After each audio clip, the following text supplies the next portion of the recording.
پراسرار بندے۔ بغداد کے مشہور شراب خانے کے دروازے پر دستک ہوئی۔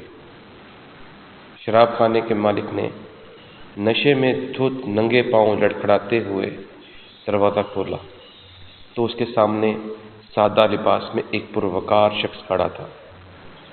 مالک نے اکتائی لہجے میں کہا، معذرت چاہتا ہوں، سب ملازم جا چکے ہیں، یہ شراب خانہ بند کرنے کا وقت ہے، آپ کل آئیے گا۔ اس سے پہلے کہ مالک پلٹتا، اجنبی نے اس کے کندھے پر ہاتھ رکھ کر کہا، مجھے بشر بن حارث سے ملنا ہے، اس کے نام بہت اہم پیغام ہے۔ شراب خانے کے مالک نے چونک کر کہا، بولیے، میرا نام ہی بشر بن حارث ہے۔ اجنبی نے بڑی حیرت سے سر سے لے کر پاؤں تک سامنے لڑکھڑاتے ہوئے شخص کو دیکھا اور بولا، کیا آپ بھی بشر بن حارث ہیں؟ مالک نے اکتائے ہوئے لہجے میں کہا، کیوں کوئی شک ہے؟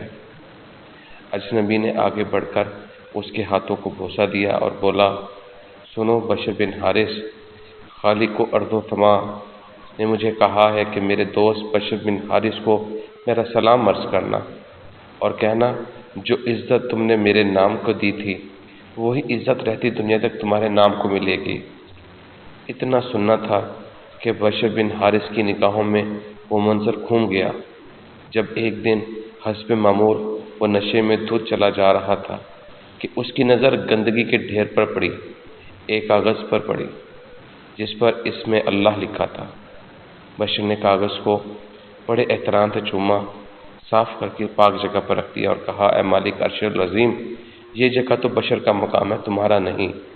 بس یہی ادا بشر بن حارث کو بشر حافی بنا گئی، وہی بشر حافی جس کے متعلق اپنے وقت کے امام احمد بن حنبل فرمایا کرتے تھے، لوگوں، جس اللہ کو احمد بن حنبل مانتا ہے، بشر حافی اس کو پہچانتا ہے۔ والسلام۔